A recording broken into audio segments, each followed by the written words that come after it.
Hello mga ka-travel! Tara, samahan niyo ako. Ang video nga pala na ito ay pupunta ako sa event ng SEC Roadshow at na-invite kasi ang aming Riders Club na Angkas Padalaon Call Riders Club para umattend sa event.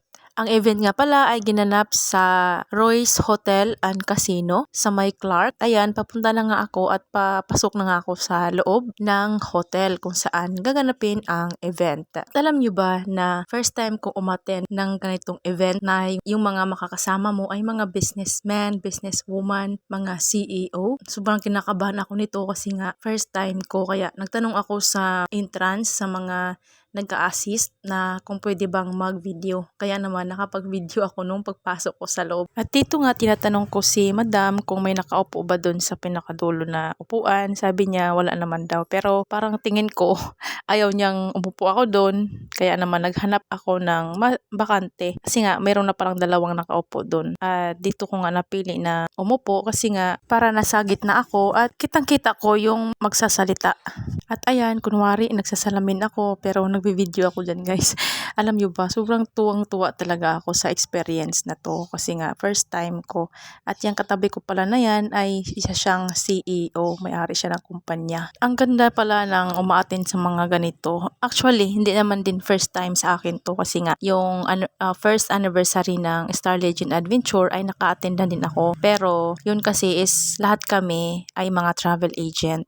Pero dito sa event na inatinan ko ay iba't ibang kumpanya, iba't ibang mga business. Kakaupo mo pa nga lang ay bibigyan ka nila agad ng tubig at offeran ka nila ng coffee.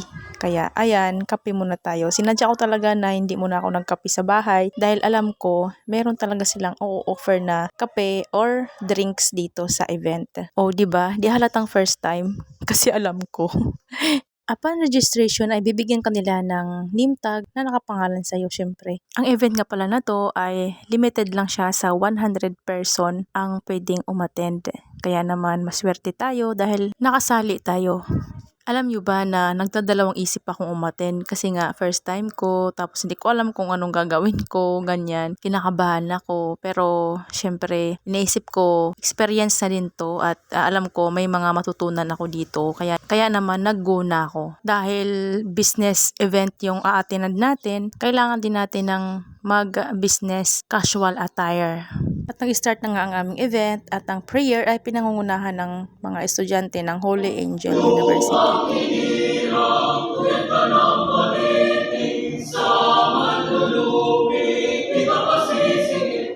Dito nga ay nagsasalita na ang welcome message.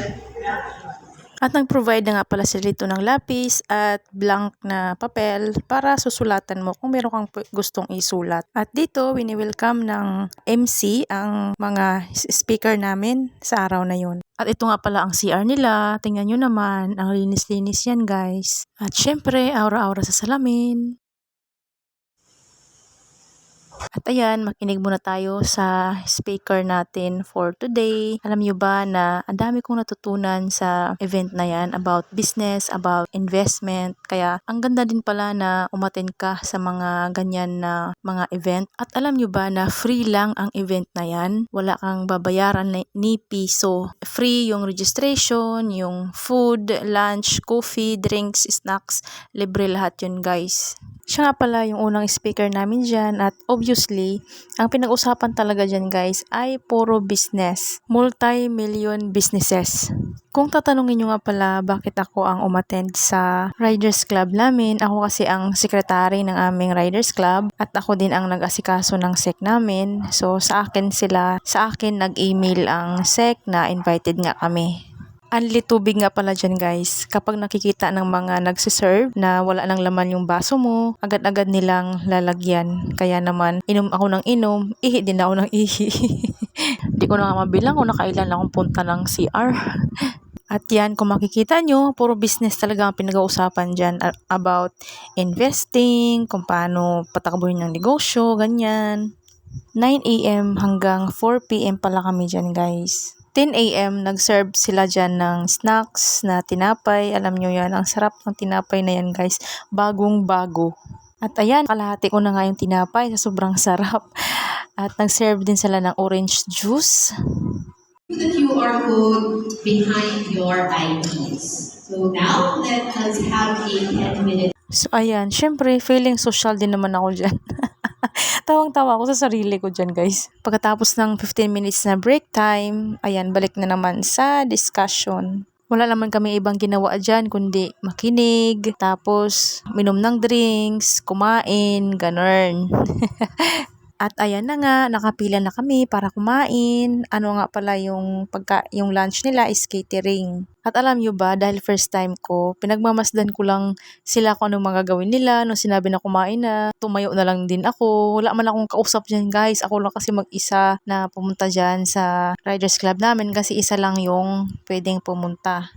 At yan nga pala yung pagkain nila mga ka-travel. May kanin, gulay, fish fillet, chicken cordon at ang tawag dyan. At may dessert na brownies.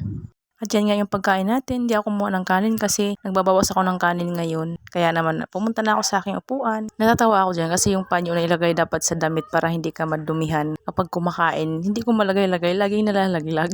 Kaya tawang-tawa ako sa sarili ko. Ang ginawa ko, hindi ko na lang nilagay ko na lang sa baba.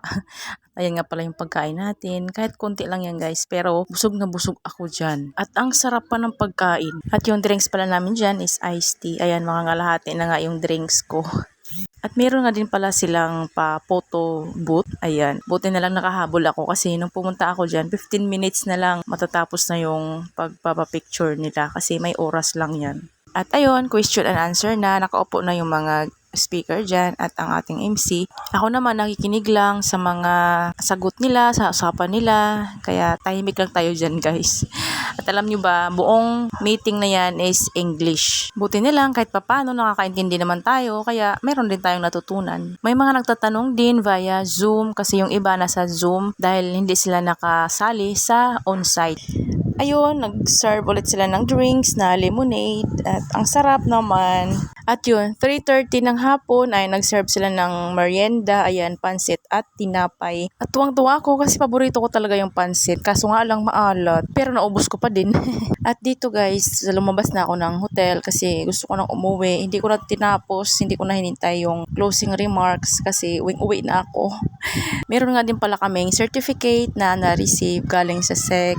Hindi ko na na-videoan dahil ayun, nagmamadali na nga ako kasi gusto ko nang umuwi. Kaso nga lang, paglabas ko ay umuulan. Ang lakas pala ng ulan. Ayan, umuulan. Alam nyo naman, nakamotor lang tayo. Kaya hinintay ko muna na humina yung ulan bago ako lalabas. Habang nakaupo ako, yan nga pala yung resto ng hotel. Ayun, habang humina na yung ulan, pumunta na ako sa aking motor at nilabas ko yung aking raincoat dahil ayan, tingnan nyo naman, umuulan pa din. Pero gusto ko na talaga umuwi. At alam nyo ba, yung aking attire na yan is 150 pesos lang. Yung tops ay 50 pesos at yung trouser ay 100 pesos. 'Di ba? Alam nyo na kung saan ko nabili yan.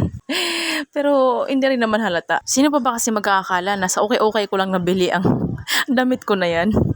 Hanggang dito lamang po ang aking video. See you next time. Bye-bye!